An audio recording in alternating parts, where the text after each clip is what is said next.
Road మీద వాళ్ళన్నా గట్టిగా పేరు పెట్టి పిలిస్తే చుట్టుముట్టున్న వాళ్ళంతా వెనకకు తిరిగి చూస్తారు. వాళ్ళ పేరు కాదని తెలిసి కూడా చూస్తారు కదా అందరూ. మరి గీలూర్ల పాపం ఎట్లా పిలుచుకుంటారో ఏమో ఒక్కొక్కరు నాకైతే అసలు సమజ్ అయితలేదు. ఎట్లా పిలుచుకుంటారు గాల పేర్లు అలను పెట్టి పిలుచుకుంటారు గంతే అని అనుకుంటారు కదా. అంత చాయిస్ లేదమ్మా ఇక్కడ. ఎందుకో తెలుసా? ఇందుకే నిన్ని అలా పోరగాళ్ళ పేర్లు ఎట్లుంటున్నాయి?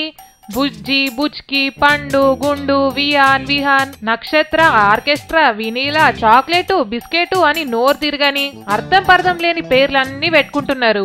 కానీ ఆదిలాబాద్ జిల్లా జైనద్ అనే ఊళ్ళే ఎవ్వరికి పిల్లలు పుట్టినా దేవుని పేర్లే పెట్టుకుంటున్నారు. దేవుళ్ళన్నా 3 కోటి దేవుళ్ళు ఉన్నారు. అందులో అందరి పేర్లు కూడా పెట్టుకుంటలేరు. ఒకటే ఒక దేవుడు లక్ష్మీనారాయణ అనే పేరు వచ్చేటట్టే పెట్టుకుంటున్నారట.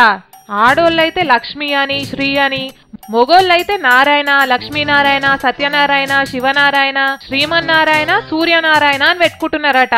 మరెందుకు అంత నమ్మకం అంటే ఆళ్ళూళ్ళే శ్రీమన్నారాయణ స్వామి వెలిసిన కాడ నుంచే ఆళ్ళూరు మంచిగా అయిందని వీళ్ళందరు నమ్మకమట. ఏమన్నా అంతేనా? మా తాత ముత్తాతల కాలం నుండి నారాయణ స్వామి, నారాయణ మూర్తి అనే ఈ పేర్లతోనే మేము పిలువబడుచున్నాము. అట్లనా? ఇంతకు నీ పేరేంది మరి? నా పేరు కూడా నారాయణ అనే పెట్టడం జరిగింది. అది అర్థమైందా? ఇది ఊరు ముచ్చట.